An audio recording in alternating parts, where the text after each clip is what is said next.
wa asyhadu anna Muhammadan abduhu wa rasuluhu amma ba'du. Allahumma la sahla illa ma ja'altahu sahla wa anta taj'alul hazna idza syi'ta sahla. Allahumma inna nas'aluka hubbaka wa hubba man ahabbaka wa hubba amalin yuqarribuna ila hubbika bi rahmatika ya arhamar rahimin. Amin ya rabbal alamin. Alhamdulillahirabbil alamin. Mudah-mudahan jumpa kita pagi ini seluruhnya disertai dengan rahmat dan berkah Allah Subhanahu wa taala. Semoga seperti ini Allah kumpulkan kita di sini, seperti ini juga kelak Allah kumpulkan kita di surganya.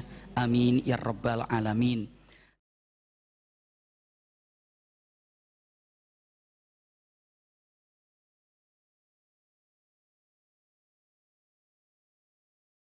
Dengan kecintaan kita kepada beliau, semoga seperti inilah kita mempelajari Rasulullah berkumpul bersama. Namun kelak kita bukan hanya menceritakan tentang Rasulullah, namun kita kelak berkumpul bersamanya. Amin ya rabbal alamin. Hari ini insya Allah biiznillah kita akan melihat perjalanan Rasulullah ketika mau perang apa kemarin?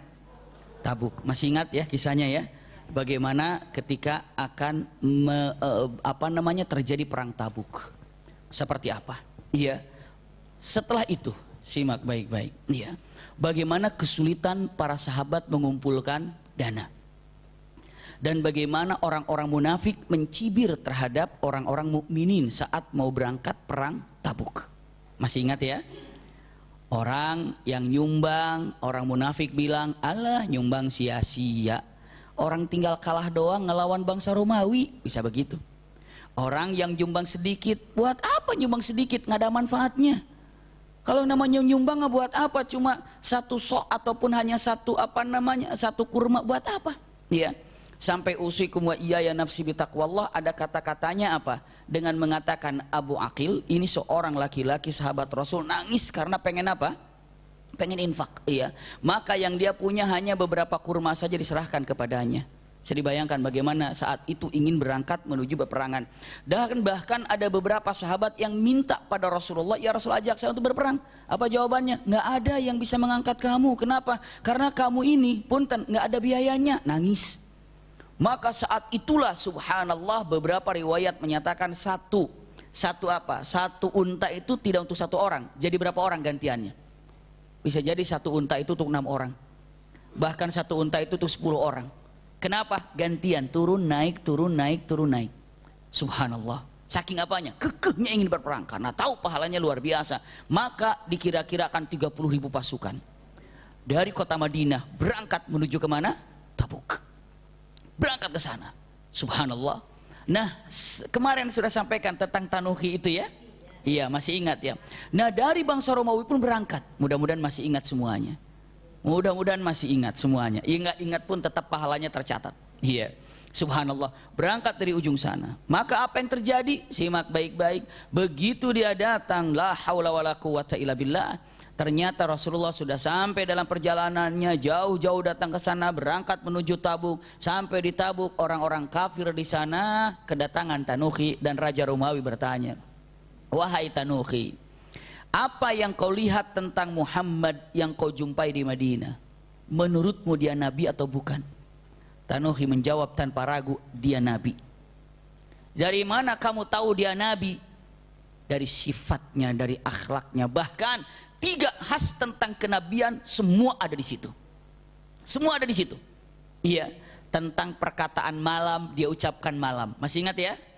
Tentang perkataan yang namanya surat juga ada.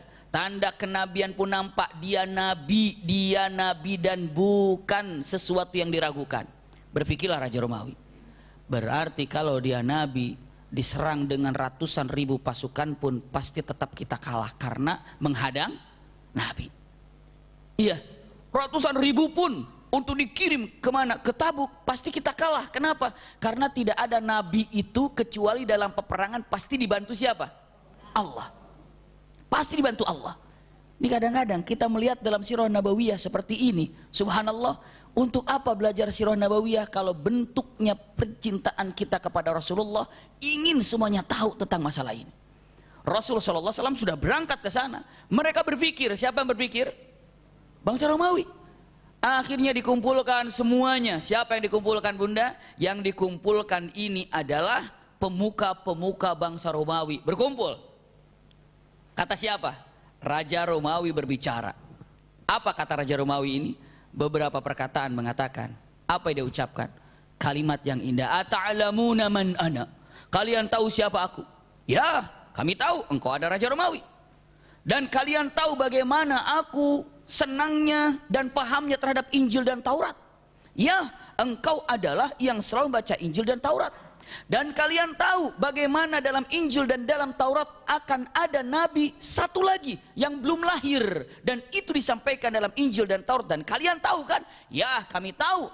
Dan sekarang kalian tahu ada seorang yang mengaku nabi dan saya. Ya, dan saya meyakini itu adalah nabi, dan saya yakin kalian pun tahu dan kalian pun yakin kalau dia adalah nabi. Tuh Raja Romawi bilang begitu, Bunda. Subhanallah. Bunda tahu setelah itu apa yang dikatakan? Terus bagaimana, wahai Raja? Lihat, saya akan berikan beberapa opsi, beberapa pilihan buat kalian. Apa? Pertama, subhanallah. Pertama, apa yang diucapkannya? Pertama adalah, simak baik-baik. Yang pertama adalah yuk kita Islam. Masya Allah. Yuk kita Islam sama-sama. Kenapa? Dia apa coba? Di dalam Taurat, dalam Injil sudah dikatakan ada satu orang nabi terakhir akan datang. Dan sekarang ada, sudah nampak tanda-tandanya, dan kita yakin itu adalah dia. Ayo kita beriman. Ayo Islam. Apa jawaban mereka? Oh, tunggu dulu. Kalau Islam kayaknya enggak. Kenapa? Kalau Islam berarti nyerah kita ini. Kita kan punya pasukan dahsyat gini, buat apa kita Islam? Enggak. Kalau Islam enggak mau kalau Islam. Saya enggak jadi kalau Islam. Enggak mau. Lalu kata Raja Romawi, ya sudah kalau gitu pilihan kedua. Apa pilihan kedua? Pilihan kedua adalah kita bayar upeti kepada Rasulullah. Apakah per bulannya, apakah per tahunnya, bayar jizyah. Pada Rasulullah bayar upeti. Bayar. Bisa dipahami gitu, kita bayar. Bunda tahu apa jawaban mereka? Wah, kalau kita bayar berarti kita ini menunjukkan kalau kita ini tunduk. Padahal bangsa Romawi adalah yang paling gagah, terkenal di dunia. Wah, jangan. Kalau bayar upeti berarti kita apa, Bunda? Nyerah. Enggak, yang kedua enggak. Kalau gitu pilih yang ketiga. Apa pilih ketiga? Kita kabur. Nggak usah perang. Percuma perang juga kita kalah. Karena yang dihadapi oleh kita siapa? Nabi. Bagaimana kalau kita kabur aja? Apa jawabannya? Kata-kata yang luar biasa jawaban. Nah, kalau itu cocok. Nah, kalau itu cocok. Kita kabur aja. Nah, kalau itu cocok. Kenapa? Karena kita yakin loh dia itu nabi. Dan kita yakin walaupun dengan pasukan sedahsyat apapun, nggak mungkin kita untuk apa? Menghadangnya. Subhanallah. Lihat Bunda, bagaimana izzah, kekuatan Islam di zaman itu membuat orang menjadi takut. Raja sekelas Romawi mikir kalau mau berhadapan dengan Rasulullah. Iya. Karena apa? Waduh, ini nabi. Dan pasukannya pun beda. Pasukan Rasul itu mencari kematian karena ingin mati syahid. Harus melawan dengan pasukan yang mencari kehidupan. Pasti nggak ketemu, Bunda. Yang ini ingin wafat, yang ini nggak mau mati. Oh loh, gimana coba? Bisa dipahami, Bunda? Tujuannya beda. Ini ingin mendapatkan kebahagiaan akhirat, maka harus mati syahid. Yang ini ingin mendapatkan kebahagiaan dunia, nggak harus mati. Makanya tidak ada yang namanya dalam peperangan umat muslimin muslimat. Ketika dalam peperangan harus kabur, itu tidak ada ceritanya. Kenapa? Karena tujuannya mati syahid. Tanya sama para mujahid, buat apa anda perang? Untuk dalam peperangan ini jawabannya apa? Apa yang dia cari? Mati syahid. Kalau orang munafik buat apa perang? Yang jawabannya adalah pengen ghanimah, harta rampasan perang. Itu orang munafik. Makanya orang munafik mikir-mikir, perang nggak ya? Coba lihat musuhnya berat nggak? Oh berat, nggak. Mati ntar ya. Coba mau perang nggak? Musuhnya enteng, ayo ghanimah, ayo. Subhanallah. Ini mereka pilih-pilih. Orang mukmin tidak. Kenapa yang dicari bukan itu? Tapi apa? Jihad. Tapi apa? Syahid. Itulah yang diangkatnya. Bunda, apa yang terjadi? Usikum wa iyaya nafsi bitaqwallah. Sampai Rasulullah ke Tabuk. Karena janjian di Tabuk itu nunggu Rasulullah, nggak datang-datang. Datang-datang, Bunda. Berhari-hari nggak datang-datang. Iya. Sampai beberapa riwayat menyatakan 20 hari di sana itu. Nunggu, kenapa? Karena nggak datang-datang. Ini kemana ini? Nggak ada ini. Wah, ternyata punten bangsa Romawi tidak berani untuk menghadapi Rasulullah Shallallahu Alaihi Wasallam. Padahal para sahabat sudah mengorbankan apa kemarin?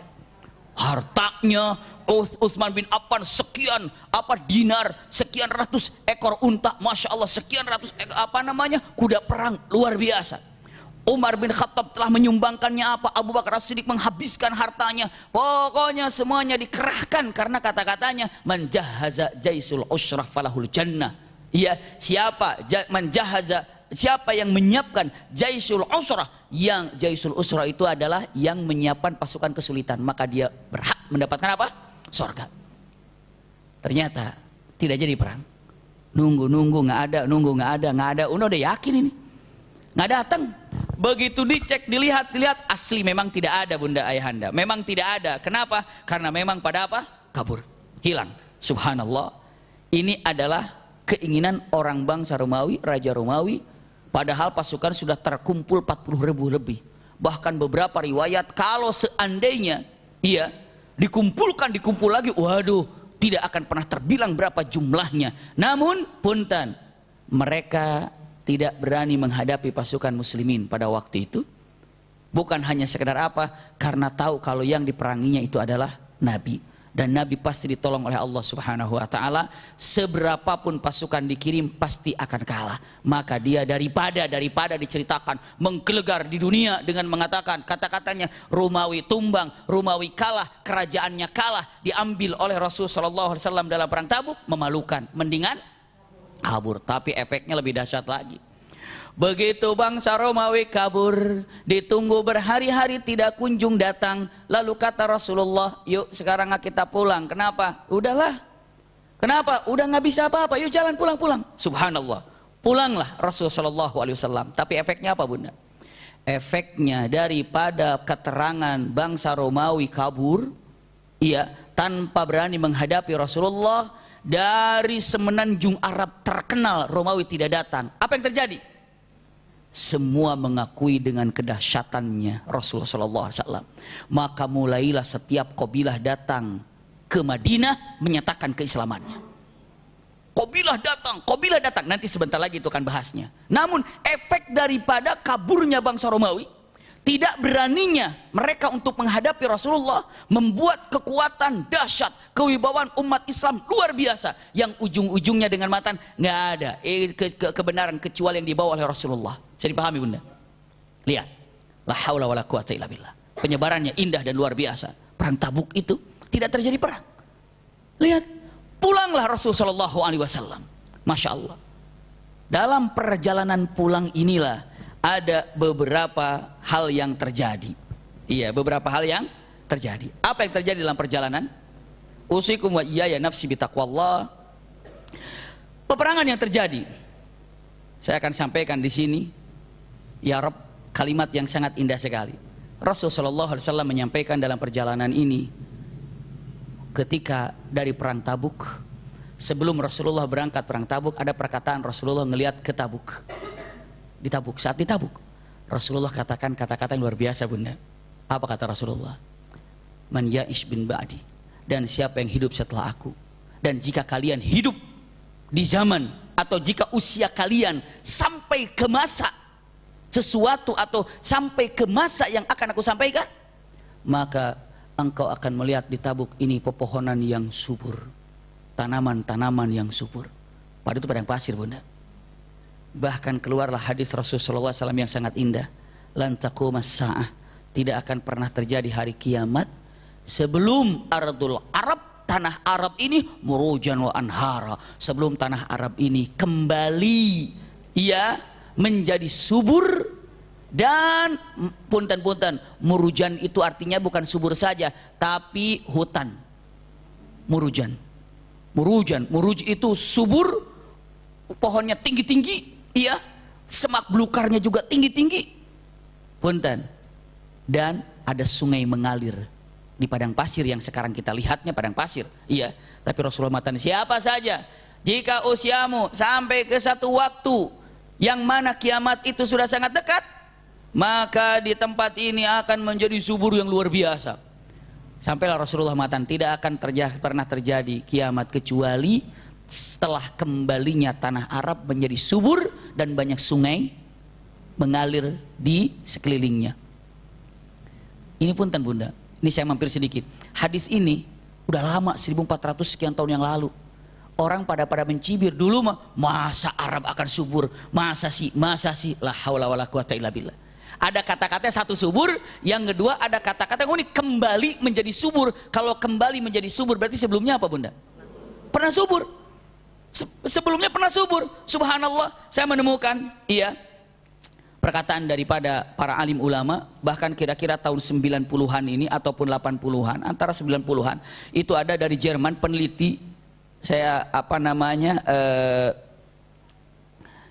kalau tidak keliru namanya Bitro Abiro gitu namanya ya. Saya kalau keliru nyebutnya punten ya, namanya Bitro Abiro. Dia ini berasal dari Jerman. Dia bingung dengan mengatakan, apa benar yang dikatakan sama nabinya Islam itu kalau dulu tuh pernah subur? Dia di padang pasir mencoba dengan alat yang canggih mencari-cari bekas fosil-fosil itu. Padang pasir bunda. Ternyata luar biasa mengejutkannya, menemukan fosil punten kura-kura. Kalau kura-kura hidupnya di mana kira-kira? Air. Lebih dahsyat lagi menemukan beberapa fosil ikan. Dan dicek deteksi ikan yang kayak gitu hidupnya itu di tempat yang cukup dalam. Dahsyatnya lagi menemukan seperti fosil-fosil ular. Menemukan lagi juga fosil yang namanya badak. Ada keterangannya. Iya, bahkan menemukan hanya bukan fosil badak tapi dia temukan fosil kera. Berarti pohonnya apa? Tinggi-tinggi. Bahkan menemukan fosil gajah, berarti semak belukarnya dahsyat. Dia katakan, sekian tahun yang lalu ini pernah subur. Kenapa? Saya temukan fosil-fosil beginian. Ya Arab. Akhirnya dideteksi dan dicek berapa dalamnya dari padang pasir ke lautan. Ternyata masih ribuan meter baru menemukan air. Iya, ribuan meter menemukan air, ribuan meter menemukan air. Tapi yang Rasulullah bilang kan tadi Tabuk ya. Ibu kalau sekarang kita lihat ke Tabuk, tapi sebelumnya saya sampaikan dulu nih. Maka diceklah, kalau ada sungai subur, airnya harus naik ke atas. Bagaimana air itu akan naik ke atas? Caranya bagaimana? Karena mustahil, terlalu jauh, ini padang pasir. Penelitian yang sangat menakjubkan. Apa dia bilang? Air itu akan cepat naik meluap ke atas apabila, tahu apabilanya bunda? Terangsang terpancing dengan hujan es atau hujan salju. Oh bunda, cek tahun 2020 Januari ini di Tabuk udah kayak di Eropa yang benar-benar atau di mana tempat yang memang apa saljunya itu apa full. Udah kayak apa bunda? Allahu Akbar. Udah kayak bisa main ski begitu. Coba bunda lihat, ini 2020. Bahkan ketika kami pulang dari Madinah, dari Mekah tanggal 12, itu di Madinah, itu hujan salju kira-kira 1 cm tertutup semua. Subhanallah. Itu kawan-kawan yang menyampaikannya. Dan itu akan cepat terangsang naiknya apa? Air ke atas. Ya Rabb, bunda, usikum wa iyaya nafsi bitaqwallah. Shadaqa Rasul sallallahu alaihi wasallam. Wa ma yantiqu anil hawa in huwa illa wahyu yuha. Di Dubai atau di Saudi Arabia, kalau kita mungkin suami bunda atau bunda yang senang off-road, off-roadnya kemana bunda? Hutan-hutan kan? Mereka hutannya di mana? Mereka itu di padang pasir off-roadnya. Off-roadnya di padang pasir, kan sama. Apa namanya? Kesulitannya juga rapat, kesulitan juga sangat sulit di padang pasir gitu. Naik. Para mereka yang off-road, mereka mengatakan katanya kami banyak menemukan sumber air di padang pasir. Subhanallah. Sudah banyak menemukan. Bahkan begitu kok ada sumber air, dicek, udah kira-kira 3 kilo, 4 kilo, 5 kilo baru ketemu sumbernya keluar. Subhanallah. Bahkan beberapa tempat ditemukan tidak jauh daripada Jeddah. Kalau dibilang mengatakan timurnya daripada padang pasir daerah Jeddah, itu sudah ada apa? Sudah ada yang namanya semacam kebun-kebun, ataupun sudah mulai penghijauan ada, tinggi-tinggi pohon juga sudah mulai, walaupun tidak tinggi banget. Ini baru ketahuan juga, dan burung-burung hidup di situ, masya Allah sudah mulai subur. Bahkan di beberapa tempat orang yang berjalan di padang pasir, ke tengah padang pasir, itu ngelihat seperti kalau ibu lagi jalan di tempat-tempat jalan raya gitu, tiba-tiba ada yang jualan apa namanya, pohon-pohon, kebun-kebun, kebun pohon-pohon itu kan, pohon-pohon hias gitu kan. Setelah itu nggak ada lagi, gitu. Seperti itu kelihatan, pohon-pohon kebun, jalan lagi pohon-pohon kebun. Suatu saat nanti bisa nyambung itu. Kalau udah nyambung, waduh luar biasa. Maka shadaqah Rasul sallallahu alaihi wasallam. Jadi sungai sudah mulai nampak, pohon-pohon sudah mulai tumbuh. Kata Rasul demikian. Setiap tahunnya hujan salju, hujan es selalu datang, mempercepat naik ke atas. Ya Rabb. Kalau di Tabuk sendiri sekarang bunda, kalau ibu lihat di YouTube lah paling tidak gitu biar cepat. Kalau ke sana mah lama, ya. Lihat bunda di Tabuk sekarang, itu masya Allah kebun-kebun itu luar biasa.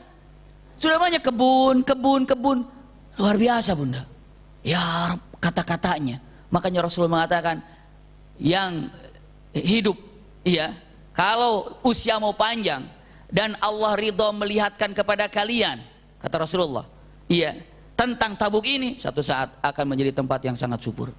Ya Rabb, coba dicek tempat yang subur bagaimana itu. Ya Allah, ini adalah ketika Rasulullah kejadian pas mau keluar dari mana? Tabuk. Pas mau keluar dari Tabuk Rasulullah mengatakan demikian. Tolong simak dan cek bukan dengan telinga saja, dengan hati kita. Apalagi yang kita tidak sanggup untuk mencintai Rasul sallallahu alaihi wasallam. Tabuk demikian. Ini kejadian pertama tentang Rasulullah ketika mau meninggalkan apa? Tabuk. Subhanallah. Iya. Selanjutnya ada beberapa kejadian lagi. Ketika di sana Rasul sallallahu alaihi wasallam pulang, ini kan dalam perjalanan apa? Perjalanan pulang. Dalam perjalanan pulang Rasul sallallahu alaihi wasallam ada satu bukit. Namanya bukit ini cukup apa boleh dibilang apa namanya agak tinggi. Maka Rasulullah mendahuluinya karena ingin ngelihat pasukan 30.000 tuh kalau di atas kayak gimana gitu ngelihatnya. Pernah nggak bunda kalau ngelihat sesuatu dari jauh dulu kayak bagus gitu ya. Nah Rasulullah maka ditemani dengan Abdurrahman bin Auf. Ayo kita duluan. Kenapa? Ingin naik ke bukit, dari bukit ingin lihat ke bawah seperti apa. Rasulullah ngelihat pasukan kayak apa. 30.000 kan banyak. Maka duluan, udah nggak usah ikut ya, saya duluan, nanti saya tunggu di sana. Pengen apa? Naik ke bukit, nanti pasukan jalan, ngelihat dari atas. Itu yang dilihat. Pengen itu Rasulullah SAW. Maka cepatlah Rasulullah, naik, sampainya ke bukit. Cuma 2 orang. Beberapa riwayat bertiga dengan sahabatnya Rasulullah satu lagi. Tapi yang jelas ada Abdurrahman bin Auf di sana. Naiklah Rasulullah SAW. Kemana itu? Bukan Abdurrahman bin Auf, tapi Hudzaifah ibnu Yaman. Bersama siapa? Hudzaifah ibnu Yaman. Datang Rasul sallallahu alaihi wasallam, masya Allah, iya. Begitu nyampe ke atas, Rasul sallallahu alaihi wasallam melihat, masya Allah, indahnya ngeliat jalan ya. Ternyata di pasukan yang 30.000 itu ada orang munafik bunda. Orang munafik mah di mana-mana ada aja, subhanallah. Iya, nggak tahu kemana masuknya dari mana ada aja, subhanallah. Tiba-tiba ada di situ. Lalu apa kata orang munafik? Bilangnya oh, itu Muhammad ya di atas ya, iya. Nggak ada jagain ya, iya. Kita ke sana yuk. Ngapain? Kita jorokin aja jatuh nanti. Naudzubillah bunda. Maka segera 14 orang ini dengan kudanya mendahului daripada yang lain. Naik ke atas. Bisa dipahami itu bunda ya. Dan Rasul sallallahu alaihi wasallam sedang di atas gini ngelihat, tiba-tiba 14 orang naik. Rasulullah wajahnya bukan wajah takut, tapi wajah Rasulullah wajah dengan keadaan wajah marah. Iya, kepada yang 14 naik ini. Karena niatnya mau ngapain? Membunuh. Wajahnya sudah wajah bengis, wajahnya sudah wajah tidak nyaman. Punten, Hudzaifah ibnu Yaman ngelihat wajah Rasulullah, ngelihat wajah Rasulullah yang tidak terlihat segar dan tidak terlihat yang cerah, seperti marah begitu. Apa yang terjadi bunda? Hudzaifah ibnu Yaman dia kira Rasulullah itu tidak suka kepada yang 14 karena disuruh jangan ngikutin gitu. Kan tadi jangan ngikutin ya. Maka Hudzaifah bin Yaman tanpa bawa pedang jalan aja. Iya. Jalan aja ngedeketin yang 14 orang itu. Padahal dia nggak bawa apa-apa. Iya. Dia bilang mengatakan, "Balik kamu, turun, pulang." Yang 14 itu dengan menggunakan pedang. Iya. Dia, ini kok pedang? Dia cuma bawa pisau lipat atau pisau kecil. Dia keluarkan, tapi belum dikeluarkan, masih digini saja. Turun nggak? Kabur, turun nggak? Akhirnya 14 itu turun kabur terbirit-birit ketakutan. Subhanallah. Punten bunda, tapi yang 14 orang itu semuanya ditutup dengan cadar ataupun mulasama. Mulasama itu ditutup jadi nggak kelihatan wajah. Turun nggak? Kalau nggak turun awas ini. Turun nggak? Turun nggak? Cepat turun. Turun semuanya. Padahal saya cuma bawa pisau pendek. Di hadapan Rasulullah SAW mengatakan, ya Rasulullah, maaf ternyata ada orang yang tidak mau taat, disuruh jangan duluan malah duluan, disuruh ngejak ngikut jangan malah ngikut. Rasulullah, ya Hudzaifah, kamu tahu orang itu? Tidak. Kamu tahu orang itu? Tidak. Orang itu orang-orang munafik dan dia ingin membunuhku. Subhanallah. Kamu tahu orangnya? Tidak ya Rasulullah, kan mereka tertutup pakai cadar. Rasulullah mengatakan, aku akan sebutkan namanya satu persatu. Subhanallah. Ingat, ya, rahasiakan nama ini karena mereka tinggal di Madinah. Seandainya mereka nanti ini mati, terus dia ini belum taubat, maka nggak usah sholat kepadanya karena dia itu kafir, munafik. Tapi kalau seandainya dia taubat, berarti sholat jenazah untuknya. Namanya adalah fulan, fulan, fulan, fulan. Disebut 14 nama itu. Dan dirahasiakan oleh siapa? Hudzaifah bin Yaman. Masya Allah, itulah pelajaran sirah Nabawiyah tuh kayak gini bunda. Iya. Yang mungkin kita akan menganggap dengan mengatakan sirah itu belajar hanya perang Tabuk. Tidak, isi-isi dalam perang Tabuk itu nyaman luar biasa. Detail itu lebih enak, lebih dahsyat. Ibu, di depan kan banyak makanan yang sudah jahiz, sudah jadi. Enak lah rasanya ya. Coba ibu lerai itu bumbunya apa aja. Setelah itu dilerai, ini bumbunya di mana saja belinya. Habis dilerai itu mereka itu nanamnya di mana? Panjang nggak kira-kira bunda? Panjang. Jadi kalau hanya makanan tinggal aja gampang selesai. Perang Tabuk, ya udah tidak jadi perang, balik ke Madinah, selesai. Tapi selama dalam perjalanan itu banyak kisah yang luar biasa bunda. Bisa yang masya Allah kita buat takjub mengatakan, ya Arab ini kisah dalam sirah Nabawiyah itu ternyata demikian kejadiannya. Punten Hudzaifah bin Yaman. Ini fulan, fulan, fulan, fulan. Maka disebutlah Hudzaifah bin Yaman, kata-katanya, gelarnya adalah Katibus Sirri Rasulullah SAW, yang menjaga rahasia Rasulullah.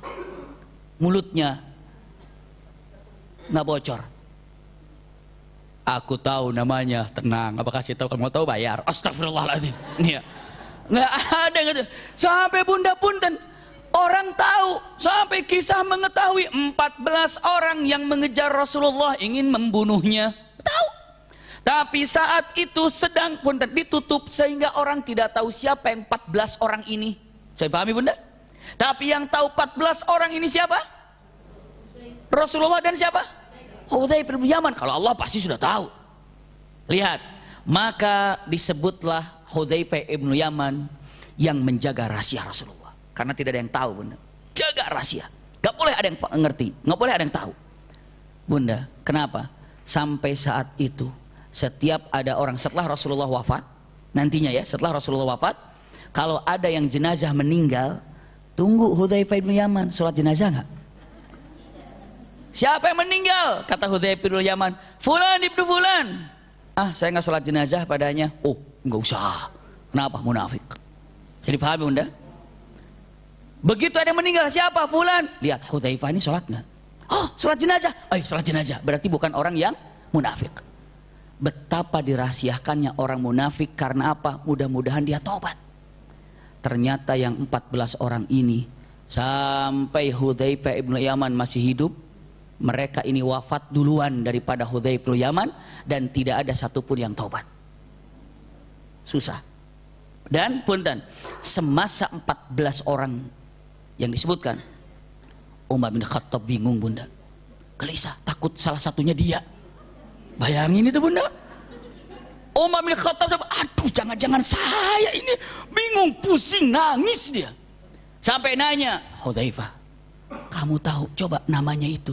Enggak tahu. Jangan, enggak dikasih tahu. Rasulullah bilang jangan. Rasul jangan. Jangan. Sampai Abu Bakar wafat masih kekeh. Hudzaifah siapa dong? Enggak. Sampai dia jadi Amirul Mukminin, tolong dong aku Amirul Mukminin sebutkan. Tidak.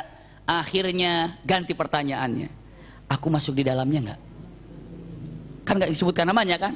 Kamu tidak. Alhamdulillah. Bayangin aja. Subhanallah. Itu siapa? Itu Umar ibn Khattab. Aku masuk di dalamnya? Bukan. Alhamdulillah. aku tidak masuk? Syukur-syukur aku bukan orang di dalamnya. Sekelas Umar bin Khattab ketakutan. Ketakutan. Dah kita kepedean kita mah. Udah ngaji saya di Rumil, nggak mungkin munafik. Astagfirullahaladzim. Ya. Saya mau udah ngaji tiap bulan, nggak mungkin. Saya mau udah belajar Quran, belajar hadis, belajar akhlak, belajar fikih, masa masih munafik? Nggak.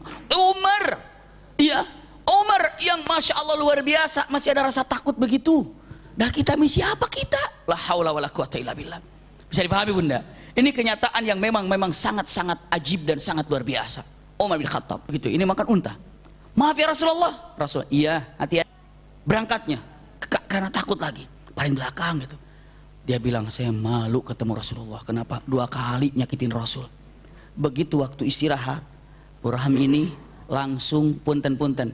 Istilahnya apa? Kan suka kemana-mana. Kalau sekarang ibu mau kemana-mana bawa apa? Bawa handphone semuanya kan? Punten.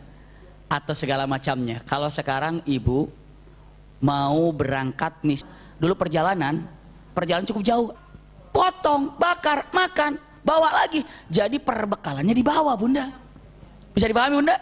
Maka orang haji zaman dulu sekalian dia berangkat ke Mekah berapa hari, berapa kafilah, misalnya satu grup 10 orang. Berarti 10 orang ini menghabiskan misalnya ini 10 orang. Berarti kalau 10 orang cukup misalnya kambing 3 untuk 10 orang misalnya kan? Perut orang sana bukan orang sini ya. Atau misalnya 10 orang 1 kambing, misalnya contoh ya. 10 orang 1 kambing. Perjalanan ke sana misalnya ya 1 kambing untuk 3 hari 10 orang. Kalau perjalanan 30 hari ke sana berarti berapa kambing tuh? 10 kambing cukup gitu kan, jalan. Tapi kalau ada kambing mati, punten-punten, tambahlah 1 lagi sebagai apa namanya? Sebagai cadangan. Mungkin begitu kan? Nah, berarti selama dalam perjalanan binatang dibawa nggak itu? Bayangkan Bunda, untuk 30.000 berarti harus makanan kayak apa? Nah, begitu istirahat kambing digembalakan nggak kira-kira? Biar aku ini punten-punten nggak dekat dengan Rasul karena malu, saya lebih baik gembalain kambing aja. Waktu istirahat biar jauh-jauh gitu, bawa kambing, wah digembalain sama dia. Selesai, tuntas pulang, bawa pulang, padahal bukan bagian dia itu. Tapi ya biar gembalain aja. Bisa dipahami Bunda ya? Begitu pulang, dari mana kamu? Baru gembalain kambing. Emang tugas kamu? Nggak apa-apa, bantu-bantu. Ada yang nanya saya nggak? Ada siapa? Rasulullah. Aduh, ini dia. Justru saya menghindar jangan dipanggil, dia dipanggil lagi sama dia. Subhanallah. Aduh, ditanya sama Rasulullah, musibah ini. Ini kayak gini-gini kan pelajaran Sirah Nabawiyah Bunda. Lalu akhirnya datang ke hadapan Rasulullah. Ya Rasulullah, engkau mencari saya. Iya, kenapa? Kamu udah nyakitin saya. Iya. Bayangin aja, ini lihat kaki saya ketabrak begini-gini kan. Kalau di mobil kan di dalam, ini kan bisa gesrek kena kan. Oh ya Rasulullah, maaf ya, saya cari kamu kemana? Ya, saya menggembalakan ya Rasulullah. Ya sudah, terus gimana nih? Kamu mau nyakitin saya? Gini aja Rasulullah, tolong cambuk saya aja deh. Saya apa namanya? Karena saya telah apa namanya kisos cambuk saya. Ya. Oh nggak bisa, kata Rasul. Kenapa? Karena kamu nggak sengaja. Masa sengaja dikisos? Nggak mungkin. Orang kamu ketiduran. Iya ya Rasulullah. Kalau gitu bagaimana? Punten Rasul katakan, kamu dalam beberapa riwayat, kamu subhanallah, hati-hati. Dan pastinya aku nggak bakalan kisos, hanya aku lebih sampaikan hati-hati buat kamu. Dan punten, orang yang pertama kali ingetin, nanti kamu orang yang pertama kali mendapatkan, kalau ada ghanimah, kamu orang yang pertama kali mendapatkan ghanimah, harta rampasan. Masya Allah. Itu kata siapa? Kata Rasulullah SAW. Siapa itu? Abu Raham. Masya Allah. Itu kejadian. Ya. Kayak begini kejadian ya, Masya Allah, itu rahmahnya Rasulullah SAW. Kalau kita mah baru aja, kita yang kesenggol, mobilnya kesenggol, marahnya 2 jam. KTP dia ditarik, subhanallah. Bawa ke bengkel rame-rame, subhanallah. Padahal perbaikinnya mungkin cuma 10.000, mungkin 1 juta atau 500.000. Tapi punten, ramenya 3 jam, ramenya 4 jam. Udah selesai, gimana lagi, dia jual sengaja. Iya, subhanallah. Tolong dengan mata dia, sudahlah nggak apa-apa. Usikum wa iyaya nafsi bitaqwallah. Tolong, ini adalah akhlak yang dilihat daripada akhlak siapa? Rasul Shallallahu Alaihi Wasallam. Punten, iya. Rasul Shallallahu Alaihi Wasallam, masya Allah. Dalam perjalanan ini juga, Rasul Shallallahu Alaihi Wasallam, punten. Saya ingin sampaikan dulu kepada Bunda. Sampai tadi orang munafik yang apa Bunda masih ingat tadi? Iya, orang munafik yang apa itu? Iya, orang munafik yang ingin membunuh Rasul Shallallahu Alaihi Wasallam. Naudzubillah. Iya. dan tidak jadi. Karena apa? Karena diselamatkan pastinya oleh Allah Subhanahu wa taala. Ini tertulis dalam surah At-Taubah ayat 74. Ada kalimat mengatakan wahammu bima lam yanalu, ya, wahammu bima lam yanalu, dan mereka menginginkan apa yang mereka tidak dapat mencapainya. Menginginkan apa? Membunuh Rasulullah SAW, tapi dia tidak bisa. Iya, itu sampai dilukiskan dalam Al-Quranul Karim. Ini mereka orang munafik. Kalimat yang indah, wahammu bima lam yanalu, dan mereka menginginkan sesuatu yang tidak dapat dicapainya. Itu kejadian di mana? Orang munafik. Subhanallah. Iya, untuk diketahui oleh kita semuanya. Lalu setelah itu Rasulullah SAW mengutus 2 orang sahabat. Belum Rasulullah sampai ke kota Madinah, Rasulullah mengirim 2 orang sahabat. Sahabat yang diutus oleh Rasulullah SAW adalah Malik ibnu Uqsum, iya, dan satu lagi Ibnu Adi. Ada 2 orang. Malik ibnu Uqsum, wahai Adi, Ibnu Adi, berangkat kamu ke Madinah duluan. Untuk apa ya Rasulullah? Di samping dekat Masjid Quba. Pernah ibu yang pernah umroh pernah lihat Masjid Quba? Mudah-mudahan yang belum pernah umroh segera bisa berangkat ke sana. Amin ya rabbal alamin. Bunda, Rasulullah katakan di dekat Masjid Quba, Anda di sana akan menemukan sebuah masjid. Iya. Maka tolong masjid itu kamu bakar atas perintahku. Kata siapa? Kata Rasulullah SAW. Ibu kaget, dibakar itu masjid? Iya. Siapa perintahkan? Rasulullah. Kenapa? Karena masjid itu dijadikan masjid untuk perlawanan kepada masjid yang ada. Maksudnya apa? Masjid ini didirikan oleh orang-orang munafik sebagai kumpulan mereka yang niatnya bukan untuk membesarkan nama Allah, tapi untuk memporak-porandakan Islam. Memporak-porandakan. Mengerikan sekali, Bunda. Bagaimana caranya diacak-acak ini? Bagaimana dihancurkan ini? La haula wala quwata illa billah. Bagaimana caranya itu memporak-porandakan? Ini kalimatnya. Dalam firman Allah Subhanahu wa taala dikatakan masjid dirar. Ini pun ada dalam surah At-Taubah ayat 107, Bunda. Kalimatnya, walladzina takhadhu masjidan diraran. Iya. Mereka ini, di antara mereka orang-orang munafik ini adalah orang yang mendirikan masjid untuk menimbulkan kemudaratan pada orang-orang mukmin. Kenapa dia katakan? Lihat-lihat. Wa kufran wa tafriqan bainal mu'minina wa irsadan liman haraballahu wa rasulah. Subhanallah. Dengan mengatakan untuk kekafiran dan untuk memecah belahkan antara orang-orang mukmin, serta punten menunggu kedatangan orang-orang yang telah memerangi Allah dan Rasul. Jadi istilahnya apa? Mereka itu orang-orang benci sama Allah dan Rasulnya kumpul di sini. Orang-orang benci pada Allah kumpul di sini. La haula wala quwata illa billah. Mengerikan sekali, Bunda. Siapa itu? Masjid dirar. Maka dihancurkan oleh 2 orang ini, dibakar. Orang-orang bertanya, mengatakan, kenapa masjid ini dibakar? Kenapa masjid ini dihancurkan? Kenapa masjid ini dibakar? Jawabannya apa? Karena masjid ini didirikan bukan karena Allah, tapi justru masjid ini dijadikan untuk membentuk kelompok orang-orang munafik demi menghancurkan siapa yang ada. Astagfirullah. Namanya disebutnya masjid dirar, masjid perlawanan, masjid perpecahan.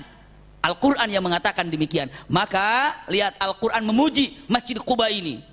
Dikatakan la taqumu fihi la taqum fi abadan. Ingat-ingat, jangan sekali-kali Anda mendekat salat di masjid itu, ya. Lihat kata Rasulullah, la masjidun ussisa 'ala taqwa min awwali yaumin ahaqqu an taquma fihi. Ini adalah masjid yang didirikan karena ketakwaan. Masjid apa itu maksudnya? Masjid Quba. Masjid Quba. La masjidun ussisa 'ala taqwa. Masjid ini yang didirikan karena ketakwaan. Makanya punten sekarang, masjid yang berkah itu adalah masjid yang didirikan karena ketakwaan, bukan menjadikan masjid untuk perlawanan.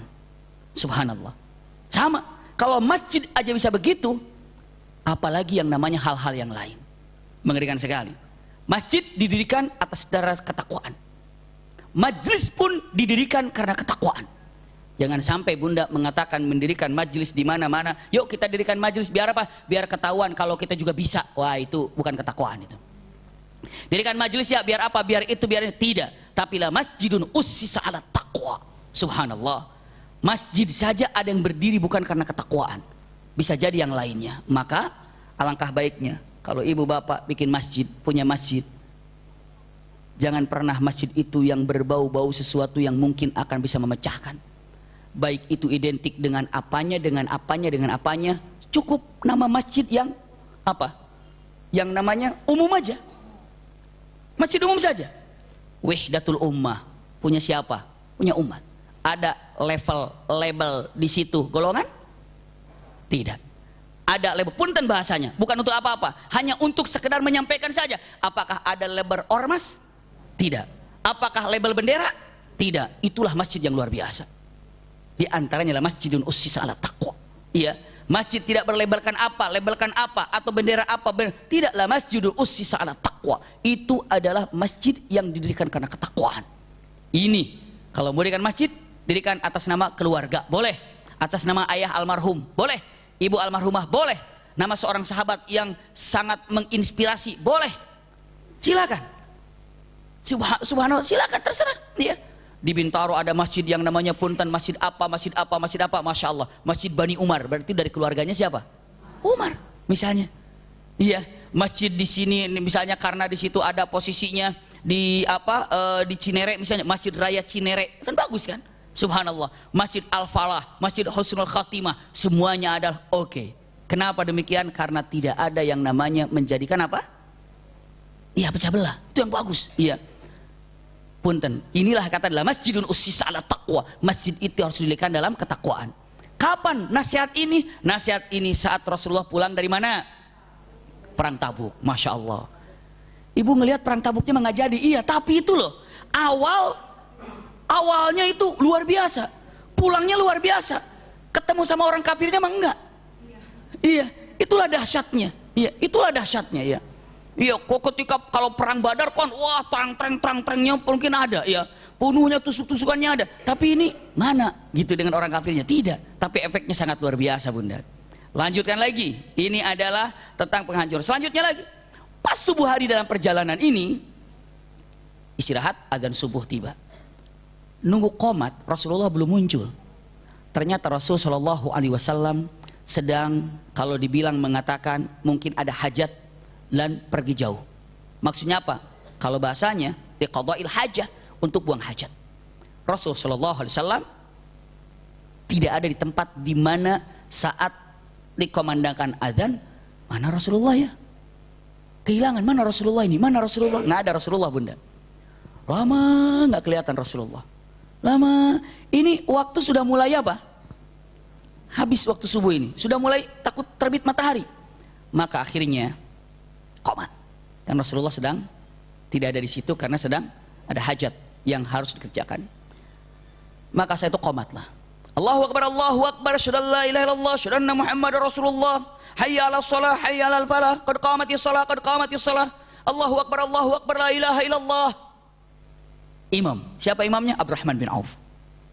Allahu Akbar, Abdurrahman bin Auf jadi imam. Semuanya menjadi makmum. Rakaat pertama selesai, Rasulullah datang dan Rasul menjadi makmum. Bisa dipahami, Bunda? Semua para sahabat bertanya-tanya, ini Rasulullah jadi makmum. Iya. Dan Abdurrahman bin Auf tahu Rasulullah di belakang. Waduh, punten Bunda.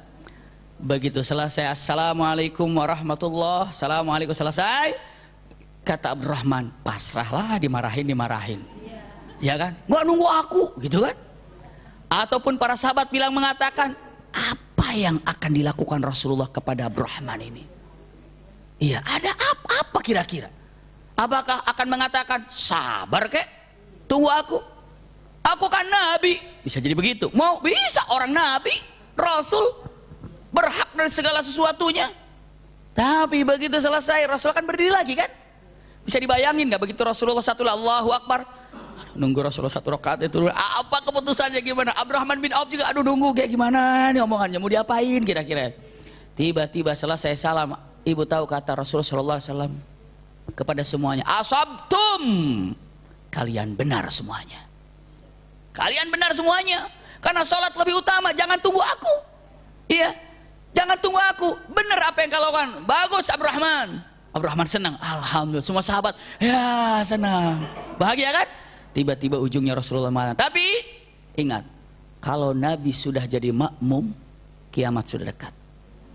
Aduh, ini dia. Iya, Rasulullah jadi makmum kan di saat itu kan? Emang sudah dikatakan Rasulullah jadi makmum biasa. Kan maksud saya biasa, matan akan terjadi. Tapi kalau sudah jadi makmum seorang Nabi, iya, kiamat sudah dekat. Makanya nanti Rasulullah berjamaah juga dalam nanti wafatnya Rasulullah seperti apa. Iya, iya, dengan menjadi makmumnya demikian. Subhanallah, ini kenyataan yang sangat indah dan sangat-sangat luar biasa. Nabi jadi makmum. Nabi Isa juga nanti jadi makmum. Iya, Nabi jadi makmum, kiamat sudah sangat dekat. Diawali dengan makmumnya Rasulullah kepada siapa? Abdurrahman bin Auf. Masya Allah. Jadi kalau nanti lagi di masjid, imam belum datang, waktu qomat aja. Allahu Akbar, Allahu Akbar, selesai qomat aja. Setelah itu apa? Sholat. Imamnya telat, nggak apa-apa. Kok nggak nunggu saya? Nabi aja nggak ditunggu. Siapa kamu? Kayak gitu kan? Ada kekeh dengan mengatakan, aku imamnya, aku imam. Iya, tapi kalau telat bagaimana? Iya, tapi kalau telat bagaimana? Nabi aja nggak ditunggu. Kata Nabi, asabtum, benar. Apa yang kau lakukan? Sholat saja. Bisa dipahami bunda ya? Masya Allah, luar biasa. Cerdas semuanya bunda ini. Beda kalau udah makan. Nah, tapi ada yang sahur, alhamdulillah, masya Allah. Iya, maksudnya udah sahur. Iya. Luar biasa, ini adalah kalimat yang sangat indah, masya Allah. Lalu Rasulullah SAW mengatakan kata-katanya luar biasa bunda. Ini dalam perjalanan semuanya, mengundang dan mengandung kaidah-kaidah yang tajam, kaidah-kaidah yang luar biasa. Apalagi dalam perjalanan Rasulullah. Rasul mengatakan kata-kata gini kepada sahabat. Kalimatnya apa? Inna fil madinati aqwama, ya, masirtum.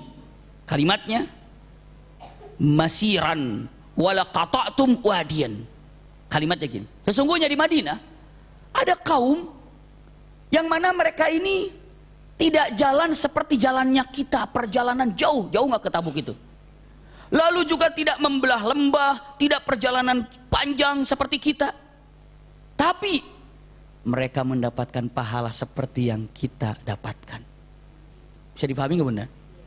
Rasulullah bilang, di Madinah ini ada kaum, beberapa orang yang mereka ini tidak jalan ke Tabuk, tidak capek jalan, tidak membelah lembah, tidak kepanasan, tapi berada di Madinah, namun mereka mendapatkan pahala seperti pahala kita, kata Rasulullah.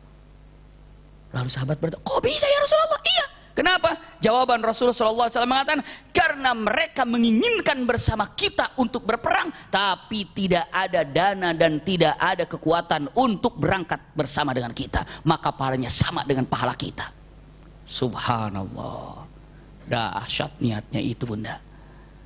Coba kalau kita tahu ibu, subhanallah, menginginkan sesuatu yang ibu lakukan tapi ibu tidak mampu mengerjakannya karena ada satu peristiwa atau dzuruf yang terjadi, maka ibu mendapatkan pahala yang sama.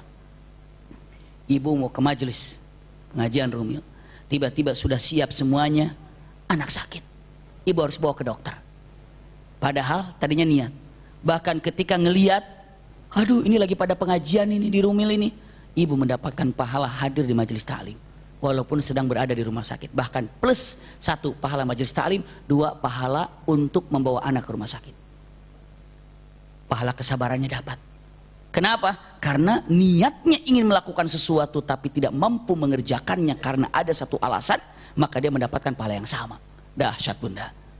Ini luar biasa ya. Indah, ini karena niat yang indah. Karena ada beberapa sahabat yang tidak ikut perang, ada. Apa alasannya? Karena tidak ada dana untuk mengangkutnya atau untuk bekalnya. Karena perjalanan harus pakai bekal bunda. Bukan hanya naik untanya saja, harus jalannya saja. Ini makannya diperhatikan kayak apa makannya. Bisa dipahami bunda ya? Subhanallah. Lanjutkan lagi. Ini adalah tentang perkataan Rasulullah SAW. Ada kata-kata yang unik bunda. Apalagi yang terjadi dalam kata-kata yang unik ini? Subhanallah.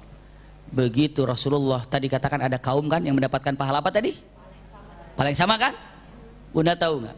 Begitu Rasulullah sampai ke sana, ternyata ada kira-kira 7 sahabat yang mengikat dirinya di tiang Masjid Madinah. Subhanallah. Jadi di tiang Madinah dia mengikatnya, diikat. Begitu Rasulullah sampai, Rasulullah tanya, ini kenapa? Ini 7 orang di masjid ini pada ngikat nih. Ini kenapa, ini ada apa? Dia bilang mengatakan, ya Rasulullah, demi Allah, saya tidak akan pernah melepaskan dari ikatan tiang di Masjid Nabawi ini kecuali engkau yang melepaskannya. Memangnya kenapa? Karena aku lalai dalam perintah Allah untuk berjihad bersamamu di perang Tabuk gara-gara panen yang menggodaku. Kan masih ingat di pertemuan dulu? Tolong review lagi ke belakang. Yang ngangguknya harus yakin dong, jangan. Jangan gitu ya. Ingat ya, kan waktu panen perang kan?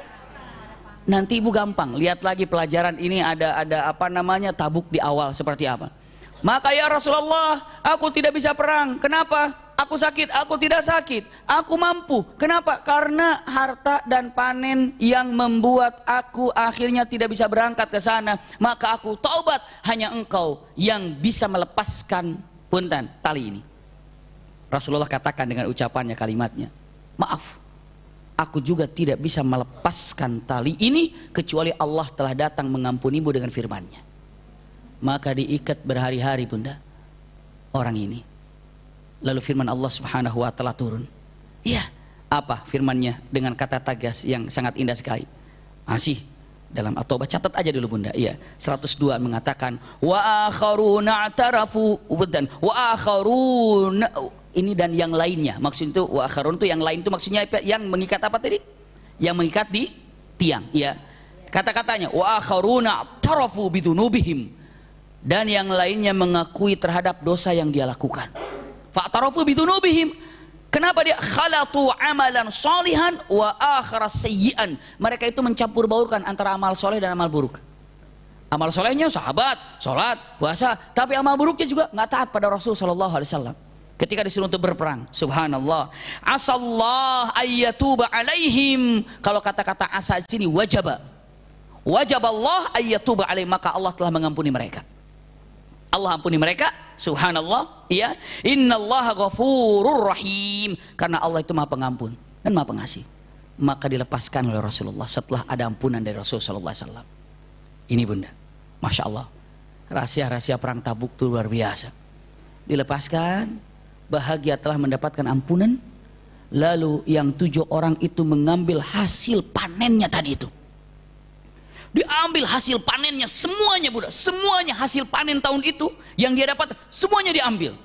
Lalu diserahkan pada Rasul sallallahu alaihi wasallam. Assalamualaikum ya Rasulullah, ini hasil panenku. Tolong kau ambil semuanya, aku jadikan infak dan aku jadikan sedekah untuk syariat ini. Rasulullah kata, maaf, aku hanya melepaskan daripada ikatan itu saja, tidak meminta harta yang kau berikan ini. Ini untukmu, aku tidak memintanya. Apa kata-kata yang sangat indah? Ya Rasulullah, harta ini yang telah membuat aku lalai sehingga tidak bisa berperang di dalam perang Tabuk. Gara-gara harta ini yang melalaikan aku, maka mohon, ini harta yang melalaikan semuanya aku keluarkan di jalan Allah. Silakan untuk sebagai penebus daripada apa? Taubatku. Dahsyat itu sahabat itu, luar biasa. Rasulullah katakan, tidak, ini punten, bukan keinginan aku. Saya takut nanti setiap orang yang tobat harus begini. Tidak, iya, dahsyat. Langsung dijawab oleh Allah Subhanahu wa ta'ala. Lanjut ayat itu, di ayat 103-nya, khudh min amwalihim shadaqatan tutahhiruhum wa tuzakkihim biha. Ya kalau mau ngasih ambil aja ya Rasulullah, ambil, khudh min amwalihim. Walau ini bukan merupakan satu kaidah harus begini, tapi kalau mau melakukan itu baik, ambil. Khudh min amwalihim shadaqatan, ambil dari apa yang ingin disumbangkannya. Masya Allah. Bayangin berapa ayat yang turun karena dalam peristiwa perang Tabuk ini bunda. Kita belajar tafsir juga rencananya. Oh iya, kayak tafsir juga, iya. Kenapa? Dalam perang Tabuk ini peristiwa yang sangat luar biasa sekali bunda. Khudh min amwalihim shadaqatan tutahhiruhum wa tuzakkihim biha. Ya Rasulullah, ambil karena dia mau ngasih untuk sedekahnya. Masa sedekah ditolak? Ambil ya Rasulullah. Khudh min amwalihim shadaqatan tutahhiruhum wa tuzakkihim biha. Subhanallah.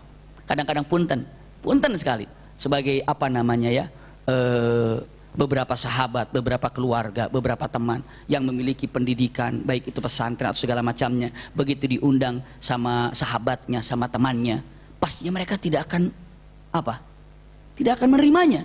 Ini buat ongkos, enggak, ini saya untuk teman, masa punten perhitungan untuk ongkos, enggak. Misalnya ada teman yang khitanan, ada ini yang apa, enggak. Tiba-tiba kalau sudah ngomong mengatakan, ini buat pendidikan kamu, ini buat santri kamu, bagaimana mau nolak? Khudh min amwalihim shadaqah. Iya, mata ya sudah, kalau ini gimana lagi acaranya? Emang buat pesantren, oh ini buat pendidikan, jangan ditolak. Kenapa? Ini adalah buat sedekah. Bisa dipahami bunda? Khudh min amwalihim shadaqah tutahhiruhum wa tuzakkihim biha. Namun yang ingin saya sampaikan, simak baik-baik betapa dahsyatnya sahabat demikian. Bahkan ada seorang sahabat, lain kisah ini, bukan di tempat yang ini. Iya, maksudnya dalam perang Tabuk ini. Seorang sahabat lagi sholat di kebun. Allahu Akbar. Lagi nyaman sholat di kebun. Masya Allah, suara burung itu. Masya Allah. Akhirnya saking indahnya dengar suara burung, lupa berapa rakaat dia. Berapa rakaat ini lupa ini. Selesai. Udah tahu kan kaidahnya kan, antara 3 apa 2, 3, 2 ambilnya, gitu kan? Subhanallah. Punten. Tiba-tiba iya, dia langsung radhiyallahu an, selesai. Apa yang dilakukan? Bunda, semua tanah yang membuat dia tadi lalai dalam rakaat disumbangkan di jalan Allah. Gara-gara ini yang membuat saya tidak bisa khusyuk pada Allah. Ini yang membuat saya lalai. Punten ibu, ibu sholat lalai karena apa? Karena main handphone, sumbangin tuh handphonenya tuh. Gara-gara TV, sumbangin TV-nya itu. Kalau sahabat bunda, iya, gara-gara motor, keluarin tuh motornya. Gara-gara mobil, keluarin tuh mobilnya. Sekarang kayaknya kalau kita semuanya ngelalain semuanya bunda, bikin lalai semuanya. Coba apa yang membuat kita tidak bisa lalai dalam masalah ini? Subhanallah, iya ya, gara-gara lalai, subhanallah. Makanya kalaulah harus ada sedikit mundur dalam waktu sholat itu karena apa? Belajar ilmu, mencari ilmu. Allahu Akbar, Allahu Akbar. Oh tunggu, kita lagi nyari ilmu nih. Terus mungkin mundur 10 menit, 1/4 jam. Kenapa? Karena lagi mencari ilmu. Iya, karena ilmu nantinya buat diapain? Disumbangkan lagi, disampaikan lagi, diamalkan lagi. Subhanallah, luar biasa. Kenyataan ini lagi sinetron. Allahu Akbar, Allahu Akbar. Tenang, sinetron kan isya sunahnya diakhirkan kan? Di sinetron astagfirullahaladzim. Iya. Diakhirkan itu bukan karena begitu, memang niat mengakhirkan, tapi melakukan sesuatu yang syar'i. Iya. Tapi kalau ada berjamaah, ya berjamaah aja bunda. Bisa dipahami bunda ya? Nah ini dia. Ternyata usikum wa iyaya nafsi bitaqwallah. Rasulullah sallallahu alaihi wasallam beliau mengatakan apa tadi? Iya, di dalam surah apa tadi? Iya, dia ini subhanallah at-taubah 100 berapa tadi? Iya, masya Allah. Iya, dengan mengatakan kata-katanya bahwa Rasul Shallallahu Alaihi Wasallam, punten kasih ambil aja. Setelah orang itu tadi apa bunda? Mengikat di mananya? Di tiang seperti itu, masya Allah. Ini adalah kata-kata yang digambarkan jauh, abau. Masya Allah. Iya, lanjutkan lagi. Setelah itu apa lagi? Ini peristiwa-peristiwa yang terjadi, peristiwa-peristiwa yang terjadi. Apa lagi setelah itu? Allahu Akbar. Di sini ada peristiwa. Selesai ini, akhirnya sampai ini. Sampai kemana nih? Sampai ke Madinah. Dari semua sampailah ke Madinah. Ibu dalam beberapa riwayat, karena pasukan 30.000 pasukan datang, masya Allah, orang Madinah menunggu. Berarti bayangin kalau 30.000 yang keluar, orang penjemputan keluarganya di kota Madinah seperti apa meriahnya bunda? Bisa dipahami bunda ya? Kalau misalnya ibu menjemput di bandara jamaah haji aja, berapa kloter, berapa, banyak kan? Begitu ketemu, wah, masya Allah, itu baru haji, masya Allah.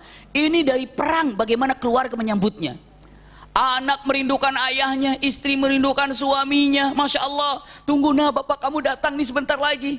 Mana pak, mana bapak, semuanya, semua nunggu. Ayah berangkat berperang, kakaknya bukan berperang, satu keluarga perang, ditunggu ibunya, ditunggu anaknya, nunggu, semua nunggu. Bayangkan di kota Madinah seperti apa menunggu kedatangan 30.000 pasukan itu bunda. Dahsyat nggak kira-kira bunda? Ya Rabb. Maka begitu ketahuan datang 30.000, bahkan membawa kemenangan karena tidak ada orang yang datang di WO kalau bahasa sekarang ya, lock out karena dia sudah keluar, nggak mau datang. Begitu datang, Allahu Akbar. Beberapa riwayat begitu kedatangan 30.000 itu, orang Madinah menyambut dengan kata-kata Tala'al badru alaina min saniyatil wada. 3 kali dikomandangkan kalimat Tala'al badru alaina. 1, saat penjemput kedatangan Rasulullah pertama kali. 2, ketika baru perang Tabuk tiba. Yang 3, ketika Hasan dan Husain kembali ke Madinah setelah dari Kufah. Subhanallah. Nanti kalau selesai sirah Nabawiyah atau akan sampai kepada Hasan Husain, insya Allah 4 tahun lagi kita sampai di situ. Tenang aja. Pokoknya di rumah ini dari mulai belum nikah sampai sudah nikah sampai punya anak, sampai punya cucu, terus aja di sini semuanya. Makanya nama anaknya, namanya siapa anaknya? Rumiliyah katanya. Rumiliyah, ada sedikit Romlah, lumayan itu. Itu adalah seorang yang sangat luar biasa ya. Tapi yang jelas dengan mengatakan ucapan yang indah, kalau al-badru alaina min thaniyatil wajaba syukru alaina mada alillahi da. Subhanallah. Ayyuhal mab'utsu fina ji'ta bil amril muta'. Masya Allah, marhaban ya khairad dar. Kalimat yang indah. Jadi kalau ibu ngelihat, Masya Allah, itu tolak al-badru alaina itu indah sekali, nyaman sekali. Sampailah ke sana bunda. Iya, punten. Tolak al-badru alaina min thaniyatil wada. Sambut, sampailah kota Madinah. Waduh, kegembiraan. Mulai dari situ bunda, punten. Orang-orang yang tinggal di semenanjung Arab sudah berpikir mengatakan, Islam yuk, Islam yuk, Islam yuk. Subhanallah, setiap kabilah, wufud, utusan-utusan datang ingin Islam, datang ingin Islam, datang ingin Islam. Bisa dipahami bunda? Nah, pertama kali datang Rasulullah kan ke masjid, menemukan orang yang 7 tadi diikat. Itu ya. Ya, jadi pas datang ke masjid ngelihat orang 7 diikat. Nah, itulah kejadiannya. Bisa dipahami ya? Dari kejadian itu pula, bentar, ya, ada kejadian lagi yang luar biasa. Apa? Saat itu ada seorang wanita Ghamidiyah bilang, seorang wanita dari bangsa Ghamidiyah, dia bilang, ya Rasulullah, tahirni, ya Rasulullah, tolong bersihkan aku. Kenapa? Zanait ya Rasulullah, aku sudah berzina. Itu kejadian setelah perang Tabuk. Ya, aku ini sudah berzina. Kamu sudah berzina? Iya ya Rasulullah. Karena ada peristiwa seperti itu minta dibersihkan. Kedua ada Ma'iz laki-lakinya. Kalau ya Ma'iz itu ada laki-laki, tapi punten ini yang kita ceritakan adalah wanita Ghamidiyah, seorang dari bangsa Ghamidiyah. Tahirni ya Rasulullah, kenapa? Karena aku berzina. Rasulullah bilang mengatakan, ah masa kali mimpi? Enggak, aku berzina. Coba ingat-ingat dulu. Apakah berzina atau mimpi? Pulang, suruh pulang. Suruh berpikir. Datang lagi. Benar ya Rasulullah, aku berzina. Coba mikir-mikir lagi, mungkin bukan zina, cuma mungkin melakukan apa-apa gitu. Apa cuma pegang aja atau apa segala, mungkin nggak berzina. Coba pikir-pikir lagi, balik lagi. Balik lagi perempuan itu benar. Setelah perempuan itu balik lagi, datang lagi. Aku zina ya Rasulullah. Tahiri, bersihkan saya. Saya nggak mau di akhirat nanti gara-gara zina ini dijadikan tempat yang mengerikan bersama orang-orang kafir segala macam. Begini aja. Hamil nggak? Kalau benar hamil berarti benar zina. Kalau nggak hamil masa zina? Pulang. Bener bunda. Ada bakar-bakar gitu. Iya. Isinya. Iya. Enggak ngerasain sih. Cuma begitu isi saya hamil saya dengerin gitu ada kerbek gitu ya. Oh lapar tuh mah ya. Pokoknya ada isinya lah bunda. Ya. Datang ya Rasulullah, ini ada isinya. Rasul bilang tunggu sampai melahirkan kalau gitu. Pulang. Itu berapa diakhirkan kan? Pulang. Dan setelah melahirkan datang, ya Rasulullah, anak sudah lahir, bersihkan saya. Kekeh dia ingin dibersihkan di dunia agar tidak memiliki dosa di akhirat. Rasulullah katakan, terus bayimu di mana? Ada. Susuin dulu sampai 2 tahun. Setelah 2 tahun datang lagi. Bunda selesai 2 tahun, datang lagi. Ya Rasulullah, udah fitam, udah selesai sekarang. Nggak ada yang disusui lagi sama saya. Tunggu dulu. Harus ada orang yang mengkafil, yang mengurus anakmu siapa nanti. Kalau belum ada yang ngurus, jangan. Pergi lagi, cari yang ngurusnya. Harus yakin, kamu benar diserahkan, datang lagi. Beberapa minggu dah, ya Rasulullah sudah ada yang ngurusnya. Mana yang ngurusnya? Fulan. Yakin, udah selesai. Laksanakan. Dilaksanakan. Rajam. Wafat. Iya. Selesai hal itu, Allahu Akbar. Allah menerima taubatnya. Itulah kalau ada orang ingin dibersihkan. Allah menerima taubatnya. Sampai Rasulullah mengatakan kalau taubatnya wanita Ghamidiyah ini dibagikan untuk orang Madinah semuanya, maka orang Madinah semua ahli sorga karena taubatnya satu orang itu. Saya dipahami nggak bunda? Karena taubatnya yang sangat luar biasa. Yang ingin saya tegaskan di sini, camkan dan simak baik-baik bunda, punten. Ada hal yang perlu diketahui. Rasul, coba jangan-jangan cuma mimpi, enggak, jangan-jangan kamu ini cuma itu aja nggak zina, hamil ya Rasul, coba nanti, pokoknya diundur-undur gitu kan? Apa alasannya Rasul mengundurkan itu? Karena Rasulullah melihat sesuatu yang, waduh, apa yang menyakitkan kepada umatnya tidak tahu. Karena Rasul tahu Allah tuh maha penerima taubat, Allah pengampun, tapi dia kekeh begitu, ya sudah bagaimana lagi? Dan itu pilihan dia, dan Allah terima taubatnya. Masya Allah. Ini wanita Ghamidiyah terjadi. Wanita Ghamidiyah. Jadi bunda ketika mempelajari sirah nabawiyah pasti di situ ada apa? Kejadian-kejadian yang luar biasa. Walaupun nama besarnya ini, tapi di balik itu ada, di belakang itu ada. Subhanallah. Nyaman. Hikmah apa didapatkan dalam sirah nabawiyah ini? Ya Rabb, wanita kami dia terjadi. Lanjut lagi. Di situ juga, di tahun itu juga bunda, ada punten, iya, ada yang namanya seorang munafik mati. Ketua munafik, gengnya munafik, ketuanya, iya, ketua geng. Siapa yang kenal? Yang kenal. Siapa yang tahu namanya? Abdullah bin Ubay bin Salul. Waduh, akhirnya mati juga itu orang itu. Iya, punten. Ini Abdullah bin Ubay bin Salul, naudzubillah, menghina Rasulullah mengerikan sekali, mencibir sama Rasulullah. Tapi putranya itu soleh banget, bahkan jadi sahabat Rasul. Nama putranya adalah Abdullah bin Ubay bin Salul, soleh itu. Iya, maka punten datang kalimatnya, ya Rasulullah, ini bapakku ini udah diajak, saya nggak mau, malah begini aja Rasul. Ambil air, tolong minum air ini, setengahnya kau minum, setengahnya lagi aku akan berikan buat bapakku, kali aja dia beriman setelah minum, barokah daripada sisamu ya Rasulullah. Diminum oleh Rasulullah, silakan berikan ke ayahmu, dibawa ke ayahnya. Ayah ini silakan minum. Dari mana itu? Ini adalah bekas Rasul sallallahu alaihi wasallam. Ah, bekasnya iya. Na'udzubillah bacaannya apa? Kata-katanya. Punten, air seni ibu lebih mulia daripada air ini. Astagfirullahaladzim. Bagaimana coba penghinaan sama Rasul sallallahu alaihi wasallam? Dan wafat dalam keadaan munafik. Dan akhirnya punten, Abdullah bin Ubay bin Salul, putranya itu datang, ya Rasulullah, ayahku meninggal, saya mohon sekali, tolong minta baju yang kau pakai, aku akan bungkus jasad ayahku dengan pakaianmu itu, siapa tahu dapat meringankan adab yang ada. Punten, Rasulullah punten, yang memfitnah Siti Aisyah berzina dia, yang menyatakan orang muhajirin itu binatang peliharaan yang akan menggigit kalian setelah dibesarkan dia, yang mengadu domba muhajirin dan ansor dia, yang menghina Rasulullah aja dia.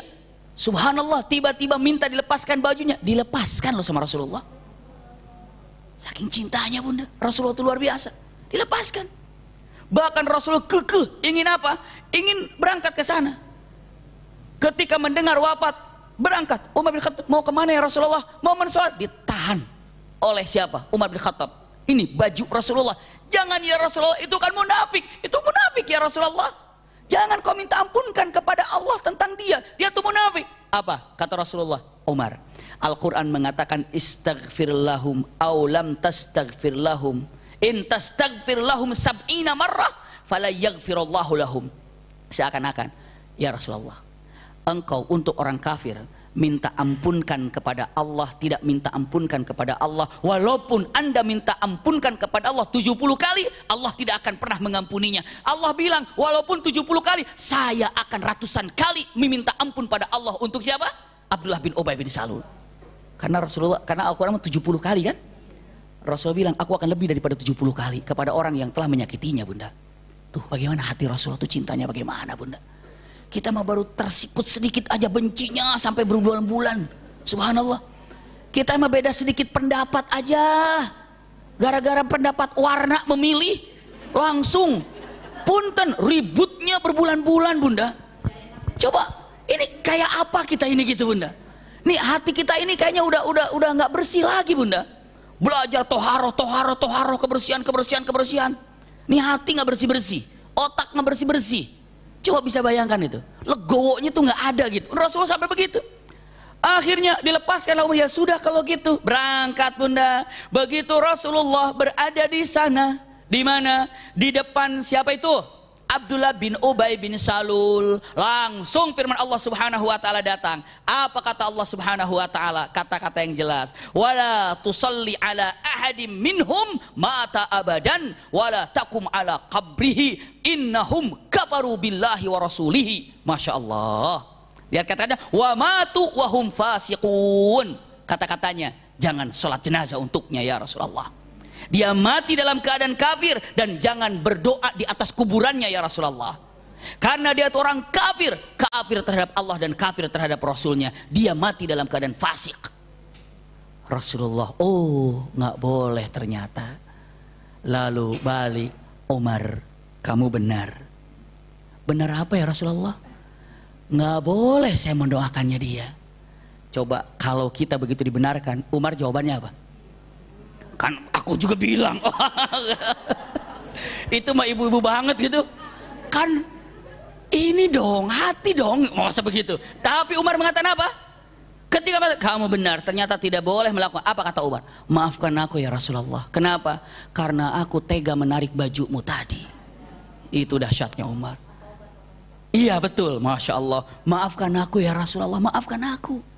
Waduh, ini coba dahsyatnya luar biasa bunda ya, keindahan yang sangat indah sekali. Rasulullah dan siapa? Umar Ibn Khattab dalam kenyataan demikian. Maafkan aku ya Rasulullah. Kenapa? Karena aku punten menarik bajumu. Pas apa? Pas tadi engkau mau sholat. Dan itu tidak sopan banget sama engkau ya Rasul. Aku tidak sopan, tidak sopan. Padahal sudah dibenarkan pendapatnya dari Al-Quran. Tapi Umar mengatakan, aku adalah orang tidak sopan pada Rasulullah. Subhanallah. Ini akhlak Rasul dengan akhlak para sahabat itu contoh buat kita gitu. Subhanallah. Ini kata-kata yang harus kita renungi dan kata-kata yang sangat indah dan luar biasa. Matilah Abdullah bin Ubay bin Salul. Na'udzubillah. Dan Rasul sallallahu alaihi wasallam punten-punten, Masya Allah, dalam keadaan di kota Madinah. Semuanya terjadi setelah apa? Tabuk. Ada peristiwa yang luar biasa. Peristiwa yang luar biasa, dan ini bisa diartikan punten kisah akhir daripada perang Tabuk ini yang cukup lama efeknya bagi 3 orang sahabat. Lihat bunda, cek baik-baik. Begitu Rasulullah mendapatkan yang 7 orang tadi kan, udah ngaku duluan kan. Ada beberapa sahabat tidak melakukan itu. Tapi apa? Nanti aja mau langsung ngomong sama Rasul. Punten bunda, ratusan orang yang mengaku Islam saat itu tidak ikut perang. Kalau yang daftar sama Rasulullah bilang, ya Rasulullah saya pengen perang. Kamu nggak ada apa-apa, kamu nggak punya apa-apa, nggak ada yang bisa bawa. Ya, oke, itu kan, aman itu kan. Tapi ada yang diam aja. EGP, biar berangkat, enggak. Tahu EGP? Emang gue pikirin berangkat ya biarin aja, diam aja. Orang-orang berkumpul begitu. Ternyata yang paling populer yang begitu orang munafik pastinya. Ngapain perang? Tapi kan ngaku Islam. Nggak sama sekali tersentuh, dia nggak berangkat. Punten bunda, setelah Rasulullah pulang 7 orang kelihatan sudah diikat, ya kan? Akhirnya Rasulullah sholat di masjid. Orang munafik ke masjid nggak? Orang munafik ke masjid nggak? Ke masjid, tapi kusala itu malas-malasan. Adzan lagi, kayak gitu tuh. Siapa imamnya? Lama ini mah, bisa begitu tuh. Punten, ini bukan begitu bunda ya. Misalnya contohnya ini, masuklah punten ke masjid. Itu sebetulnya tidak bisa disalahkan. Kadang-kadang imamnya yang pengen panjang-panjang ayatnya gitu ya. Makanya harus tahu imam bagaimana cara mengatur makmumnya. Iya. Lihat bunda, simak baik-baik. Begitu Rasulullah datang ke masjid, waduh, orang yang tidak datang untuk perang Tabuk itu antri minta ampun dengan alasannya masing-masing. Ya Rasulullah, maaf ya, saya tuh mau perang tadinya, cuma anak saya sakit jadi saya nggak berangkat. Tahu nih munafik. Ya udah nggak apa-apa. Ya Rasulullah, saya mau berangkat cuma encok nih ternyata. Ya udah nggak apa-apa. Itu misalnya bunda. Pokoknya seabrek-abrek alasan yang disampaikan oleh orang munafik bahwa dirinya tidak bisa ikut tidak bisa ikut perang. Bisa dipahami bunda ya? Tapi ada 3 orang yang berani menyampaikan dengan jujur. Siapa di antara 3 orang ini? Ka'ab bin Malik, Murarah ibnu Rabi, wa Hilal ibnu Umayyah. Catat 3 orang ini. Ya bunda ya? Dia menyatakan, saya harus jujur kepada Rasulullah kalau saya memang lalai karena panen yang menimpa saya. Apa yang dia lakukan? Begitu Rasulullah sedang sholat, habis sholat kan Rasul menghadap ke jamaah kan. Sahabat ini senyum sama Rasulullah. Ka'ab bin Malik mengatakan, saya melihat wajah Rasulullah membalas senyuman saya beda dengan senyuman biasanya. Wajah senyuman itu Saya nggak bisa prakteknya gitu, gimana? Cuman saya bukan apa. Jadi kan kalau ada senyum yang bahagia gitu kan, tapi senyum sinis gitu. Kenapa? Ini karena Rasul nggak mau praktek lagi, saya takut salah. Ya. Tapi subhanallah pasti salah ya. Tapi Rasul senyumannya tuh dengan mughdab, senyum yang kecewa. Pernah ibu senyum kecewa seperti apa? Coba yang paling bagus seperti apa senyum kecewa? Sampai yang namanya siapa? Yang namanya siapa? Ka'ab bin Malik. Oh ini kok begini ya? Punten datang. Assalamualaikum ya Rasulullah. Kata Rasulullah, dari mana kamu? Maaf ya Rasulullah, saya tidak berangkat. Kamu tidak punya harta kah? Hartaku cukup untuk membiayai saya ke sana. Apa yang membuat kamu tidak begini? Melakukan ini. Harta yang telah melilit saya Rasulullah. Satu lagi, tiga orang. Ka'ab bin Malik, Murarah ibn Rabi, Hilal ibn Umayyah. Rasulullah punten membiarkannya. Kata Rasulullah, aku tinggalkan urusan kalian bertiga dengan Allah. Bisa dipahami ya? Aku tinggalkan urusan kalian bertiga dengan Allah. Maksudnya apa ya Rasulullah? Maksudnya aku nggak ikut-ikutan. Aku hanya menunggu dari Allah. Allah terima tobat Anda, selesai. Makanya namanya surah At-Taubah.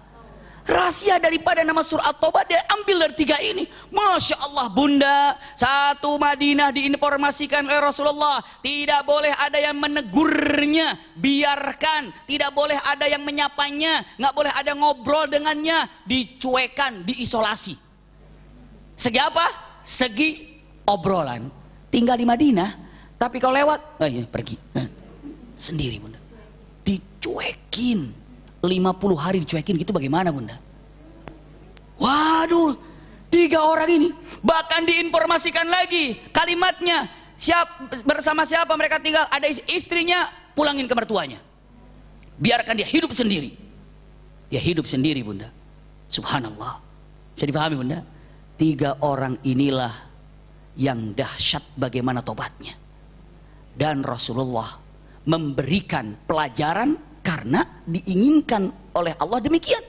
Biarkan yang namanya tobat itu begini. Lihat, Masya Allah, dicuekan, dicampakkan, sampai ada utusan dari bangsa Romawi. Untuk apa? Mengambilnya dengan matan. Hai kalian bertiga, kalian dicuekan kan dengan Madinah kan? Ayo datang ke kami akan jadikan kalian tempat yang indah, punya teman yang banyak, mahkota yang indah. Ayo datang. Apa jawaban tiga orang ini? Subhanallah, indah sekali. Tiga orang ini ketika berbicara dengan orang-orang Romawi, tiga orang ini saat dicuekin, tiga orang ini saat dipindahkan keluarganya, apa yang dilakukan sehingga semua ada gambarannya dalam Al-Quranul Karim.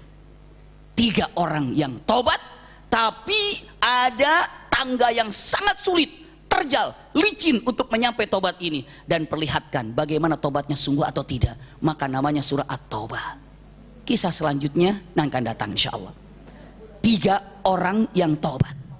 Maka insya Allah yang akan datang kita akan bahas daripada tiga orang ini, iya, dan sekaligus kita akan lihat tobatnya itu seperti apa yang sesungguhnya, yang sebenarnya. Jadi kalau ibu pengen tobat, oh ternyata begini kejadiannya. Jadi kalau surah At-Taubah, oh begini ternyata, iya, oh ternyata begini. Jadi insya Allah dengan mengatakan punten, kalimat yang sangat indah, kita akan bahas yang akan datang tiga orang yang bertobat. Itu intinya ya.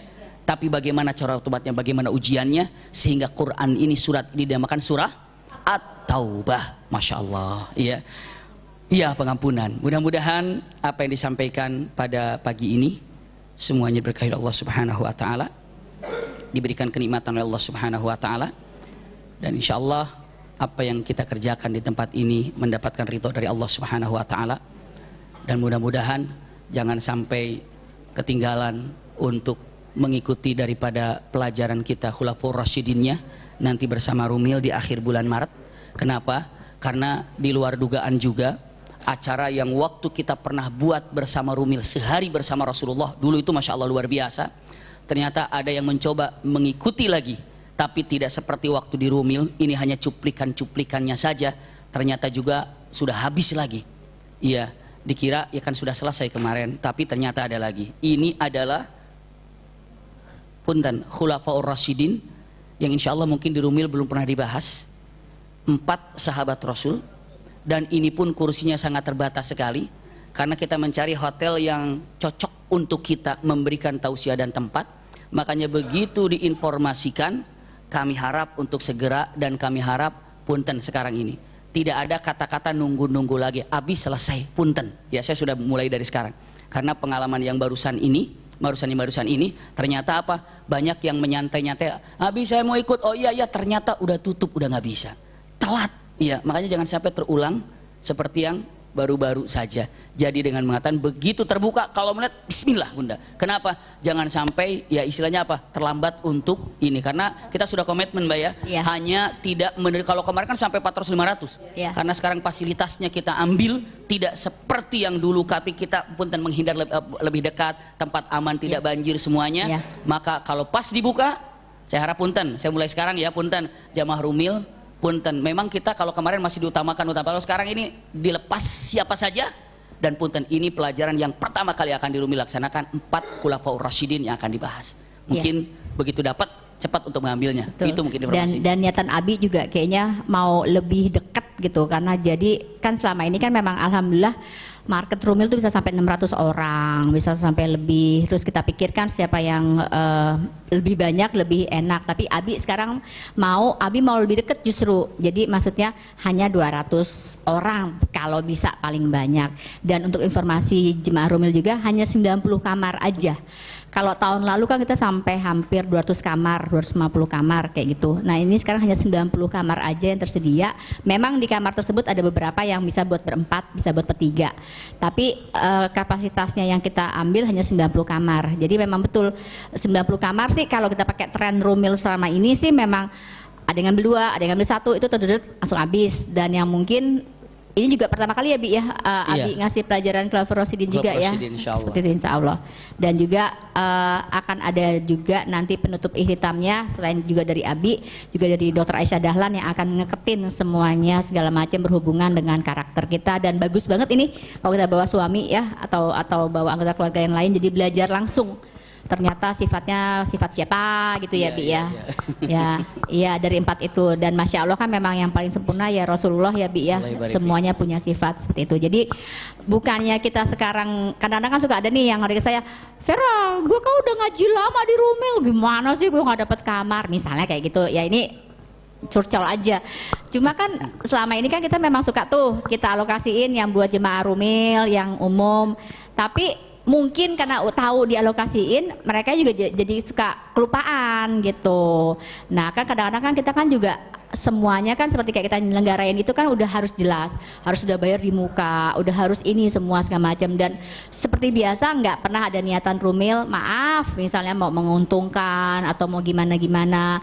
Terus ya memang bukan itu tujuannya memang kita mau ada kayak sesuatu lebih dekat dengan Abi. Ya itu saatnya seperti itu. Nah jadi itu aja sih ibu-ibu yang bisa saya sampaikan. Kuota memang benar-benar terbatas, hanya 90 kamar. Dan insya Allah ini perdana juga kita akan belajar tentang Khulafaur Rasyidin. Dan waktunya juga padat, kita juga ada muhasabah, juga ada tahajud bareng ya Bi ya. Jadi semi umroh, jadi kemarin yang umrohnya mungkin ya masih belum puas dengan Abi atau gimana-gimana, bisa juga ini jadi ajang umroh. Enggak ada ajang deket dengan Vera Rumil, enggak ada. Gitu aja ya Ibu. Abi terima kasih, insya Allah Abi selalu sehat ya Bi ya. Amin. Iya, sama-sama kita tutup dengan kafaratul majelis. Iya, terima kasih banyak buat Ibu Kepala Sekolah Rumil. Iya, mudah-mudahan apa yang disampaikan manfaat buat kita semuanya. Assalamualaikum warahmatullahi wabarakatuh. Waalaikumsalam warahmatullahi wabarakatuh. Kita tutup dengan kafaratul majelis. Subhanakallahumma wa bihamdika asyhadu an la ilaha illa anta astaghfiruka wa atubu ilaika. Walhamdulillahirabbil alamin. Biasa yang merapat nanti maghrib atau setelah isya di Masjid Pondok Indah itu ada pelajaran juga Sirah Nabawiyah tentang perang apa ya? Uhud, perang Uhud, iya. Yang mau bawa suaminya Abi, silakan. ini tadi lupa kasih tahu, kita sekarang di Jakarta Selatan, di selatan Jakarta, anak Jaksel kita nanti. Hotelnya di Jakarta Selatan, jadi bukan di Sentul, bukan di Cibubur.